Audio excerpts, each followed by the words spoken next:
오늘 이 사도행전 15장 36절부터 41절은 간단한 에피소드이기는 한데 굉장히 중요한 그런 내용을 담고 있습니다. 간단하게 이야기하면 그 사도행전에서 안디옥 교회는 굉장히 중요한 입장이에요. 근데 그 안디옥 교회가 굉장히 중요한 입장이고 그 안디옥 교회를 개척하고 세운 처음에 시작한 사람은 바나바였지만 사역의 초기에 사도 바울이 합류를 하면서 바나바가 이제 바울을 이제 리크루팅을 한 거죠, 사역팀에. 그렇게 해서 함께 하면서 사역이 이제 많이 확장이 되고 또 교회가 많이 부흥하고 이렇게 됐습니다. 그러니까 안디옥 교회 바울과 바나바 입장을 생각해 보면 굉장히 중요한 인물들인데 이 두 인물이 아주 극심한 논쟁, 그러니까 여기 오늘 본문의 표현 그대로 보면 아주 굉장히 날카로운 논쟁을 했어요. 이제 그렇게 하고서 피차 갈라졌다 그랬어요. 팀이 나뉘어진 겁니다. 요즘 말로 얘기하면 교회가 이제 분립이 된 것 같은 그런 입장을 보이게 된 거죠. 그런데 교회가 나뉘은 거는 아니고 사역팀이 나뉘어진 거예요. 그러니까 이제 선교를 하러 나가는 그 시점에 교회가 나눠진 게 아니라 그 사역을 하러 나갈 때 바울과 바나바가 같이 나가질 못하고 바나바는 조카죠. 마가를 데리고 나가고 바울은 실라를 데리고 나가고 이렇게 사역팀이 좀 나눠진 겁니다. 근데 서로 심히 다투었다 이렇게 얘기하는데 여기서 심히 다투었다 이 말은 여기서 나오는 여기 본문에 이 헬라어에서 나오는 영어 단어가 발작이라는 말이 있어요. 그러니까 그 심히 다툰다는 이게 굉장히 아주 극심한 그런 논쟁을 이야기를 하는 겁니다. 그런데 이제 그 배경이 1차 전도 여행 때문에 그랬어요. 1차 전도 여행의 중간에 이제 마가죠. 마가라고 하는 요한, 그러니까 예수님의 제자 요한이 아니라 바나바의 조카 요한입니다. 그리고 마가복음을 기록한 사람이에요. 그리고 예수님 당시의 사역에서 굉장히 중요한 역할을 했던 여러 부인들이 있었습니다. 근데 그 중에 이 야고보와 요한 그 패밀리죠. 그 패밀리가 굉장히 중요한 역할을 하는데 마가가 이제 그 패밀리의 한 사람입니다. 그러니까 그 배경에서 마가가 이제 첫 번째 선교 여행에 합류를 했다가 얼마 가지 못해 가지고 되돌아왔어요. 이제 그것 때문에 결국은 이제 시작이 된 겁니다. 그래서 바나바는 이제 마가는 개인적으로는 조카였지만 또 여러 가지 바나바의 성품으로 봤을 때 그렇게 개인적인 어떤 이유 때문에 사람을 데리고 다니는 것 같지는 않았어요. 그러니까 어떤 분명한 목적과 거기에 합당한 어떤 영성이나 인품 이런 여러 가지들을 고려해 봐서 사람을 리크루팅해서 이제 사역에 함께 하도록 이렇게 했던 사람이기 때문에 마가를 구태여 데리고 가려고 했던 그 의도가 무슨 단순한 어떤 친척이기 때문에 조카이기 때문에 그렇게 했다고 보지는 않습니다.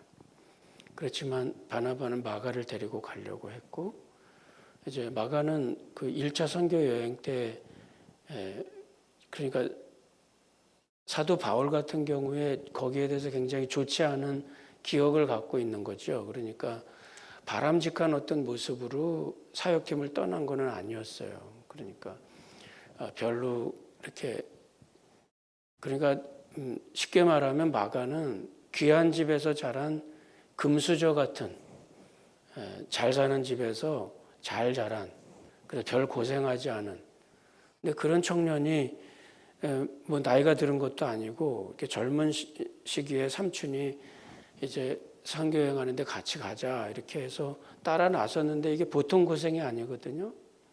그러니까 이제 얼마 가지 않다 그냥 아예 나도 그냥 돌아가겠습니다 하고 그러고 온 거예요. 그러니까 별로 성숙한 태도를 보이지 않은 겁니다. 뭐 그럴 수 있는 일이죠. 그럴 수 있는 일인데 두 번째 여행을 이제 떠나려고 그럴 때 바나바는 마가를 데리고 가고 싶어 했는데 바울은 그게 아니었어요. 그래서 이제 둘이 다른 방향으로 사역을 떠나게 됩니다. 이제 오늘 이걸 가지고 우리 몇 가지 포인트를 이렇게 생각을 해보면서 제가 우리 또 여러분하고 제가 교회 생활을 하는데 또 도움이 되는 그런 요점들을 우리가 한번 생각을 해봤으면 합니다. 먼저 첫 번째는 지금 이와 같은 케이스는 논쟁을 하고 있는데 양쪽이 다 옳은 거예요. 어떤 편이 잘못됐다 이렇게 얘기를 하는 게 아니라 양쪽이 별로 잘못된 게 아니다 이거예요. 자, 양쪽이 다 별로 그렇게 윤리적인 문제도 아니고 교리적인 문제도 아니고 별로 또 잘못한 일도 아니고 또 양쪽이 다 서로 이해가 될 만한 그런 일들이니까. 그런데 아주 굉장히 첨예하게 지금 다투고 있는 겁니다. 근데 그 원인이 뭘까? 저는 뭐 개인적으로 생각할 때 이 바나바와 바울이 어떤 그런 논쟁을 극복할 수 없을 만큼 그렇게 인품이 성숙하지 않은 그런 사람들 같지는 않아요. 그런데 왜 이렇게 심히 다투고 결과적으로는 그 논쟁을 해결을 못하고 이제 갈라선 거 아니에요. 그러니까 결과적으로는 해결이 안 된 거예요. 이렇게까지 갈 게 있을까? 왜 그랬을까? 하는 생각을 해보는데 그런 가능성을 이제 생각을 해봅니다. 이 앞부분에서 지난주에 생각을 해봤죠. 바나바와 바울이 원치 않는 아주 심한 논쟁 속에 들어갑니다. 이들이. 유대인들 중에 율법주의자들이 이제 바울과 바나바가 이제 서로 새롭게 시작하는 이 교회를 근본적으로 흔들어대는 그런 교리적인 문제, 또 윤리적인 문제, 또 이제 좀 더 나가서는 이제 정치적인 문제 이런 게 막 그냥 뒤섞여 가지고 이 문제가 본인들은 별로 원하지도 않는데 재판석에 간 거 아니에요. 그렇죠? 예루살렘 총회라는 게 결국은 이제 판단을 하는 거였어요. 어떻게 할 것인가를 판단하는 거예요. 그러니까 이게 보통 고민이 되는 일이 아닙니다.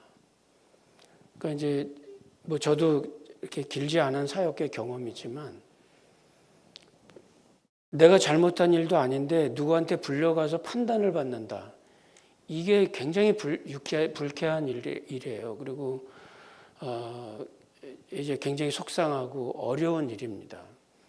잘못한 일도 아니고 내가 뭘 어떤 것도 아닌데 어떤 일에 휘말려 가지고 가서 내가 나를 변호를 해야 될 어떤 입장이 됐을 때 이게 굉장히 불편한 일이죠.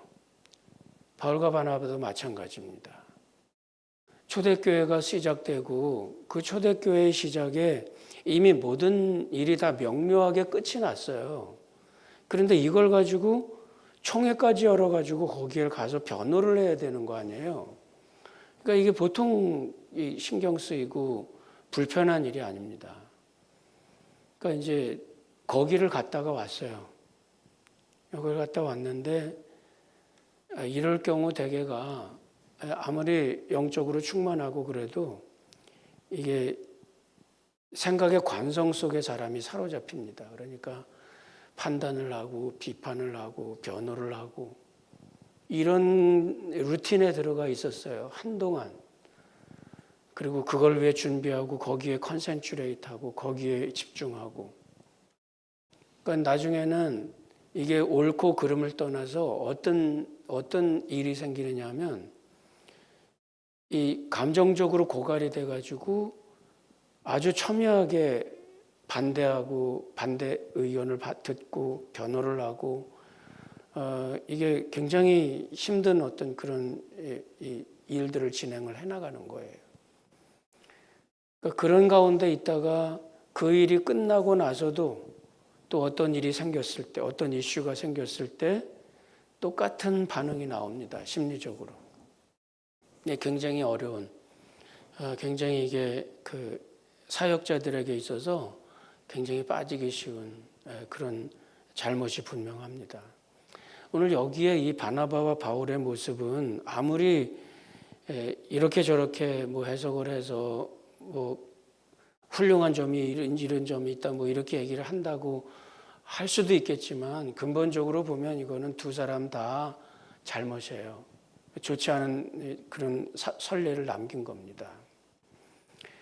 그런데 그 첫 번째 포인트에서는 둘 다 옳을 때 이제 잘 의논들을 해서 이렇게 좋은 결론을 내서 사역을 이제 나눠서 가도 되고 그런데 결국은 다투었어요. 심히 다투고 결국은 이제 사역팀이 나뉘어지고.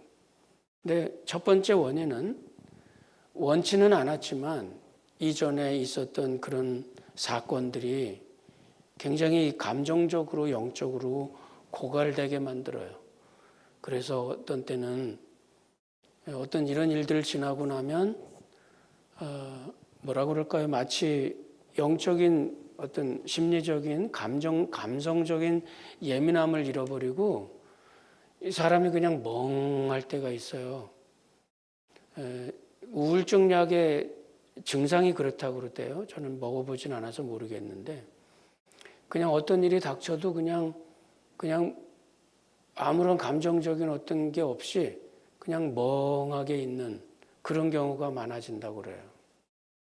그러니까 이런 아주 심한 마음고생을 하고 나면 이 심한 스트레스를 겪고 나면 이게 그냥 멍해지는 거예요. 누가 뭐라고 해도 영적인 민감함이 없어지고 심각한 이야기를 해도 심각한 일인지 반응을 못하고 슬픈 이야기를 해도 슬퍼하지 못하고 기쁜 일을 들어도 별로 공감하지 못하고 뭐 이렇게 영적인 민감성, 이 감성적인 민감함을 잃어버리고 공감을 못하고 이런 어떤 감성적인 그 관성이죠. 그 관성 속에 빠지게 되는 겁니다. 아주 우리가 그 가까운 예로 요한계시록에 보면 에베소 교회 첫사랑을 잃어버렸다고 이제 책망을 듣잖아요. 거짓 선지자들을 분별해내고 거짓 교리를 밝혀내고 진리를 수호하고 그 에베소서의 내용을 보면 그 에베소 교회가 얼마나 영적으로 깊은 그런 교회였는지 모릅니다. 고린도 교회와는 달라요. 고린도 교회는 이 영적으로 깊지는 않았고 신비에 사로잡혀 있었어요. 그래서 신비적인 주제들을 다루긴 했죠. 그 영적인 은사들. 에베소 교회는 영적인 신비를 다루는데 그리스도의 그 하나님의 깊은 신비를 다루는데 아주 깊은 영적인 오묘함이 에베소서에는 있습니다. 근데 그 에베소 교회가 첫사랑을 잃어버렸다. 그건 뭐를 잃어버렸느냐면 이 거짓 진리나 거짓 선지자나 또는 거짓 교리들을 밝혀내는 데는 성공을 했는데 거기에 깊이 빠지다 보니까 비판의 영성에 빠지는 거예요. 모든 일을 다 비판하고 모든 일을 다 고깝게 생각하고 이렇게 하다가 보니까 결국은 마음에 감성이 메마르게 되고 결국은 우리 그리스도인들이 가져야 될 아주 기본이 있거든요. 예수님께서 가지고 계셨던 마음, 긍휼히 여기는 마음이에요. 공감하는 마음. 예수님이 우리를 체휼하지 않는 자가 아니요 그러니까 우리를 동정하지 않는 자가 아니요 우리와 한결같이 시험을 받은 자로 돼 죄는 없으시니라. 그러니까 우리의 그 모든 어려움과 우리의 모든 그 슬픔들 이런 걸 공감하시는 분이잖아요. 그러니까 그거를 이제 측은하게 여기고 측은지심을 갖고 이해를 하고 그런 마음이 예수님의 마음이고 우리가 끝까지 그 지켜야 될 감성입니다. 그런데 우리가 그걸 잃어버려요. 그러면은 굉장히 이 영적인 생활이 메마르고 이제 공감이 잘 안 되고 공감을 잘 못하고 뭐든지 다 비판하고 뭐든지 다 이렇게 비틀어서 생각하고 이렇게 하다 보니까 누가 뭐라고 얘기하면 거기 숨겨진 건 또 뭘까? 뭐 누가 좀 열심히 우리 기도 열심히 합시다 그러면 저 사람 기도하자고 하자고 하는 거 보니까 신비주의 같아. 뭐 좀 잘못된 거 있나 한번 잘 뜯어봐야지. 어떤 사람은 말씀 열심히 읽으시다 그러면 저 사람 말씀 갖고 얘기하는 거 보니까 또 이단 같아. 한번 잘 생각해 잘 들여다봐야지. 뭐 되게 막 이렇게 뭐 하나 제대로 보는 게 없잖아요, 그죠? 그러다 보면 감성이 메말라요. 신앙생활 제대로 못합니다. 그게 우리가 가져야 되기도 하지만 잃어버릴 수도 있는 그런 아주 중요한 겁니다. 그러니까 첫 번째는 우리가 그런 비판의 영성에 빠지지 말아야 돼요. 저도 이렇게 가끔씩 강의를 듣고 이렇게 하다가 보면 또 블로그의 내용들을 이렇게 읽다 보면 아주 그냥 그 깊은 비판 속에 빠진 사람들이 있어요. 그냥 뭐든지 갖다가 뭐 하나 꼬투리라도 하나 나오면 이거는 어디 교회사의 어느 부분에 나왔던 어느 이단이고 그러니까 뭘 할 수가 없어요. 그렇게. 그러니까 자꾸 그 사람한테 또 자꾸 가지고 와요, 문제를. 이런 문제 있는데 이것 좀 어떻게 좀, 이건 좀 어떨까요? 이런 사람 있는데 이건 좀 어때요? 그러면 그냥 별스럽지도 않은 일을 가지고 논문을 써야 되잖아요. 그러니까 얼마나 그게 힘들겠어요. 제가 생각해 보면 그런데 우리가 진리를 수호하고 우리가 진리를 지켜야 되지만 그런 비판의 영성에 빠지게 되면 그 루틴과 그 관성 속에 들어가게 되면 우리가 기독교인들이 가져야 될 감성, 사랑이죠. 그거를 잃어버릴 수 있어요. 그러니까 우리가 그거를 조심을 해야 됩니다. 두 번째로는 목표가, 그러니까 이 포커스가 달라요. 포커스가 어떻게 다르냐면 바나바는 이제 마가가 조카였다고 하는 것, 뭐 이거는 일단 젖혀놓고 제가 볼 때는 바나바는 개인적인 어떤 사심 때문에 그렇게 사람을 선택하는 사람이 아니기 때문에 그것이 동기가 됐다고 생각하지는 않고 마가가 나중에 마가복음을 기록을 하는데 사복음서 중에서 마가복음이 제일 먼저 기록이 돼서 남습니다.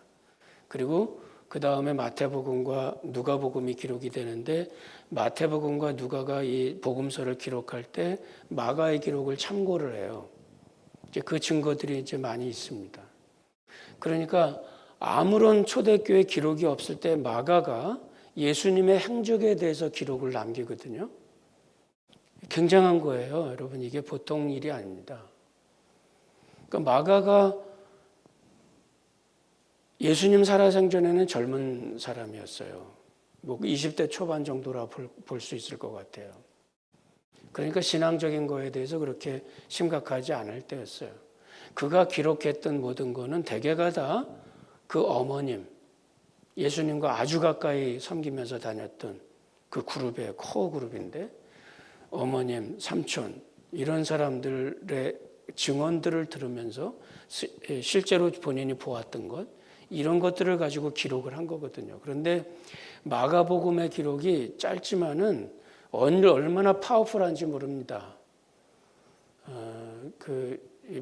마가복음은 굉장히 다릅니다. 다른 복음서들하고 달라서 굉장히 그 문체나 이런 증거의 내용과 포커스하는 이런 문체들이 굉장히 강해요.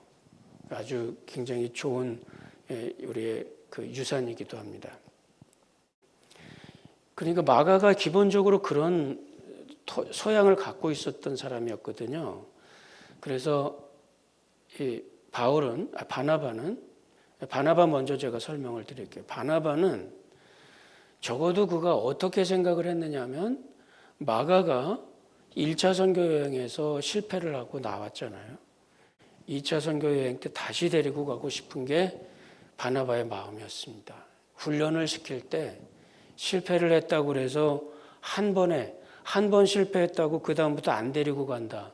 그 사람은 절대로 성장하지 않습니다. 나중에는 부정적인 사람으로 남을 가능성이 많아요. 그런데 실패를 했는데 또 데리고 가서 훈련을 하게 하고 보게 하고 같이 고민하게 하고 이렇게 하면서 실패를 딛고 일어섰을 때 그 사람은 훨씬 더 훌륭한 그런 사역자가 됩니다. 여러분들이 사역을 할 때, 교회 생활을 할 때도 마찬가지예요. 초심자들, 또 신앙생활을 시작한 지 얼마 안 된 사람들 또는 어린 사람들, 신앙생활 하다 실수하고 낙오할 때 있죠. 그럴 때 잘 하셔야 됩니다. 다시 데리고 가세요.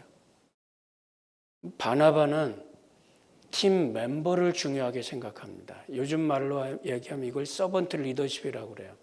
서번트 리더십이라는 것은 뭐냐면 이 팀 멤버들, 팔로워들을 성장시켜서 리더가 되게 하는 사람이에요. 그러니까 팔로워들을 섬겨서 그로 하여금 성장하게 할 때 이 사람 이런 스타일을 서번트 리더십이다 이렇게 얘기하거든요.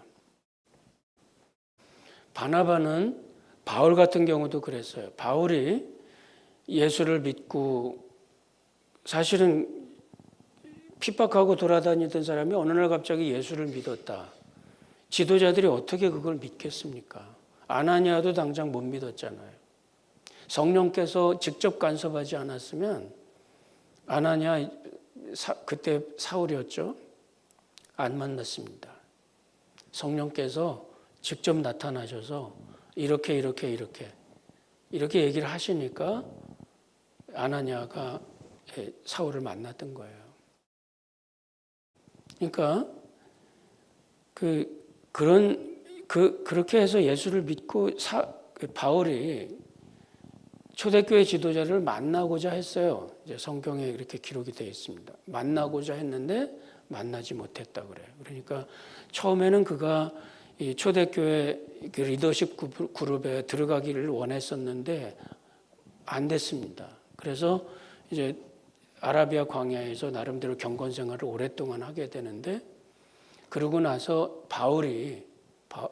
바나바가 바울을 데려다가 초대교회 지도자들에게 소개를 하고 충분히 사역을 할 수 있는 좋은 사람입니다. 그리고 안디옥에 데리고 가서 같이 사역을 하면서 교회를 섬기잖아요.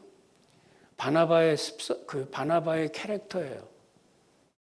자기와 함께하는 사람들을 세워주고 그들을 강하게 만들어주고 리더로 성장하게 만들어주고 바나바가 갖고 있는 아주 중요한 그리고 우리가 본받아야 될 그런 캐릭터 중에 하나입니다. 바나바가 마가를 데리고 가고자 해요. 자기의 팀 멤버들 또 훈련을 시켜야 될 사람 또 크게 성장할 수 있는 제목이 되는 사람 특별히 집중을 해서 가까이 두고 훈련을 시키고 성장하게 하고 이 문제 때문에 바울과 이제 굉장히 다투는 거죠. 본인의 포커스는 그거였어요. 사람을 키우는 일. 그런데 바울 같은 경우는 목표 지향입니다. 목표를 놓고 주변 사람이 희생이 되든 안 되든 간에 이것만 이루면 된다는 식이었어요. 바울이 그 산헤드린 공회 대표로 다메섹으로 예수를 잡는 사람들 붙잡으러 갈 때 스데반을 돌로 쳐서 죽이고 거기에 가편 투표를 하고 이런 사도 바울의 이런 그 당시 사울의 습성을 보면 그는 굉장히 목표지향적이고 사람 중심이 아니었어요. 그러니까 1차 전도 여행을 떠나는데 가는 도중에 그게 얼마나 힘든 일이에요. 얼마나 힘든 태스크입니까? 그런데 여기에 가다가 중간에 중요한 멤버 중에 하나가 그냥 쑥 빠져나가요. 규율을 지키지 않고. 이게 선교팀이나 어떤 이동하는 어떤 그런 팀들, 이런 팀들로 볼 때는 이게 굉장한 충격이에요. 다 같이 힘을 합해서 가도 모자라는데 여중에 어떤 사람이 얼마 안 가서 그냥 나 그만두겠습니다 하고 빠져나가 버리면 이게 팀 전체의 기강을 흔드는 거거든요. 굉장히 힘듭니다. 지도자로서 그렇게 유실된 팀, 그러니까 부상당한 팀이나 마찬가지예요. 이렇게 되면 지도자의 리더십이 의심을 받는 때예요.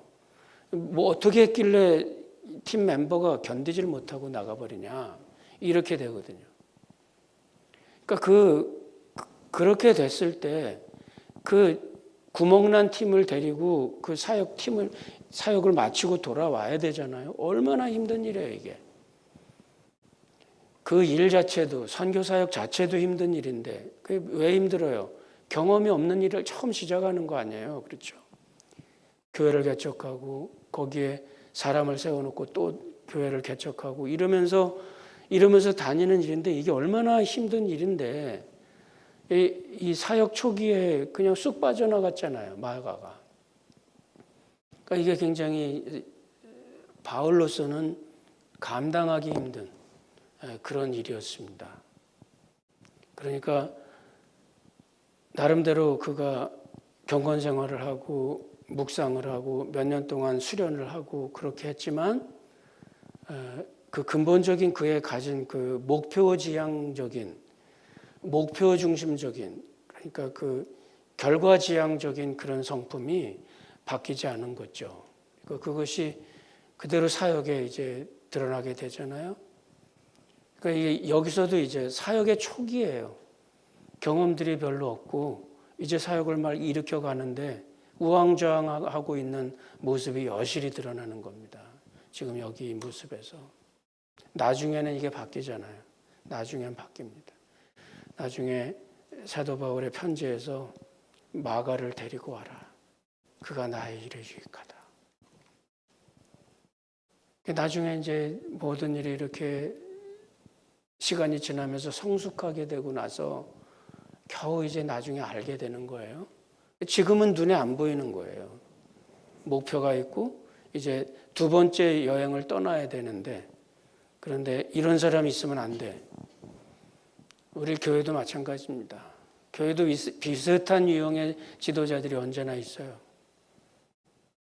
저도 이제 좀 이렇게 바뀐 스타일이긴 한데 저도 아주 처음에는 굉장히 목표지향적인 그런 모습이라 실수를 많이 했습니다. 지나보면 뭐 그렇게 중요한 거 아니거든요, 그게. 근데 그런 일로 인해서 사람을 잃어버려요. 사람을 잃는다는 거는 결국 우리가 예수 그리스도를 믿는 사역을 하는 사람들 아니에요? 이 사역, 예수 그리스도의 교회의 사역, 이 사역은 전부 다 발런티어들이 모이는 일이에요. 그러니까 자원봉사자들이 모여서 스스로 원하는 마음으로 하는 거 아니에요? 그런데 거기서 삐딱하면은 다 잃어버리는 거예요. 힘듭니다. 그러니까 사역을 해나갈 때 지금 바울은 이런 어떤 목표지향적인 그런 팀 운영을 하려고 그러는 거고 바나바는 팀 멤버 중심의 그런 운영을 하면서 그러면서 이제 사역을 이끌어 나가는 겁니다. 16장에 가서 보면 이제 힘든 일이 생기잖아요. 이 바울에게 힘든 일이 생기는데 그런 게 다 이제 훈련들이에요. 논쟁을 하고 교회 교인들이 다 보는 데서 별로 경건하지 못하고 별로 모범되지 못한 모습들을 보이고 지도자들이 나왔어요.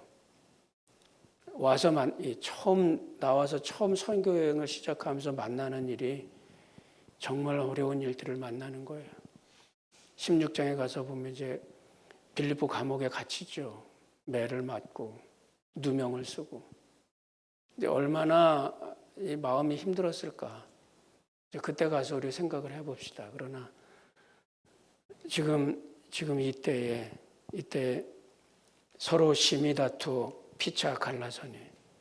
그러니까 이 포커스가 다르면서 이 사역팀을 운영해 나가는.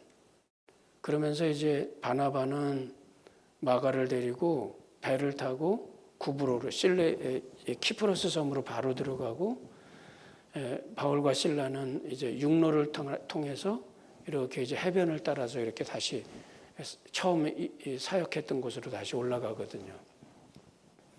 근데 그렇게 하면서 2차 선교 여행이 이제 조금 다른 모습으로 이제 진행이 되게 됩니다. 여기서 보면 우리가 사역을 해 나갈 때 중요한 거 이런 거를 잘 생각을 해보고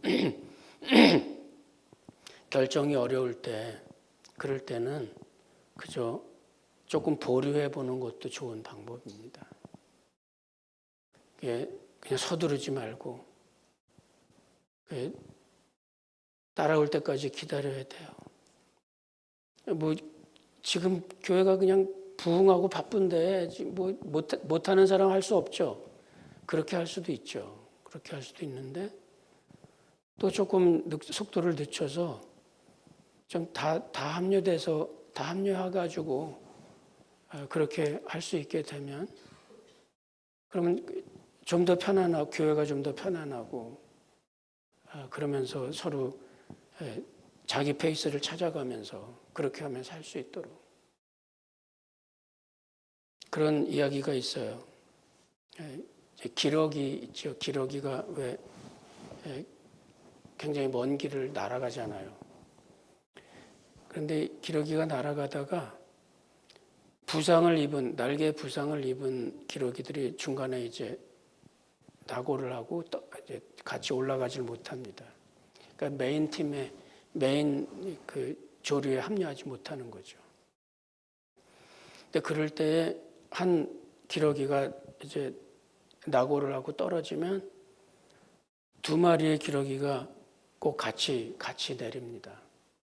왜 그러냐면 기러기는 아주 큰 날짐승이기 때문에 몸이 무겁고 그래서 처음에 날아오를 때 힘이 굉장히 드는데 그 옆에서 같이 날개를 같이 쳐주지 않으면 기러기는 혼자서는 올라갈 수가 없어요. 그러니까 두 마리의 기러기가 친구들이 같이 내려가지고 회복될 때까지 기다립니다. 그리고 다 회복이 되고 날개를 칠 수 있게 되면 그러면 같이 날아오르는 거예요. 그래서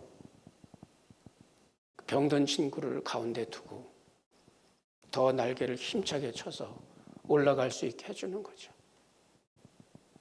그리고 본인들이 생각했을 때 마지막 팀이 날아갈 때 그때까지도 회복이 안 되면 그럼 할 수 없이 그냥 두고 떠나는 겁니다. 그러나 그렇지 않을 때는 대부분은 다 잘 회복이 되고 난 다음에 다시 같이 떠올라서 그 높은 데까지 친구를 올려주는 거예요. 교회는 하나님께서 우리들에게 요구하셨을 때 너희들은 이 땅에서 목표를 성취해라. 그렇게 하신 적이 없습니다. 우리가 여기서 살아가면서 하나님의 영광을 드러내고 주님의 은혜를 증거하고 그저 우리가 믿음 안에서 안식과 자유를 가지고 그렇게 살아가고 그렇게 주님 안에서 평안하기를 원하시지, 우리를 여기에서 여기 무슨, 물론 우리가 어떤 목적을, 근본적인 목적과 목표와 인생의 목표를 가지고 여기에 온 건 사실이지만, 그러나 태스크 중심으로 우리를 이 땅에 보낸 건 아니에요. 만약에 그렇다면 정박아들은 어떡하겠어요? 장애인들은 어떡하겠습니까? 하나님은 효과 중심으로 일하시는 분이 아니에요. 그러니까 하나님께서 우리를 이 땅에 보내셨을 때는 같이 성장하고 같이 일어나고 서로 연락하고 한 몸이 되어서 같이 더 성장하고 더 강건해지고, 우리 오늘 바나바와 바울의 오늘 이 논쟁과 헤어짐은 좋은 케이스, 좋은 모델은 절대 아닙니다. 그러나 이걸 통해서 우리가 몇 가지 반면교사로 배울 게 있고, 또 우리 지도자들의 그러한 모습 속에서 우리가 우리 자신의 사역과 삶의 모범들을 볼 수 있으리라 생각해서 굉장히 중요한 그런 교훈을 남겨주는 그런 문맥입니다. 여러분들이 이런 모습 잘 생각해 보고 우리들의 사역에 하나님께서 주시는 큰 은혜가 함께 있길 바랍니다. 자, 우리 찬송 한 장 하고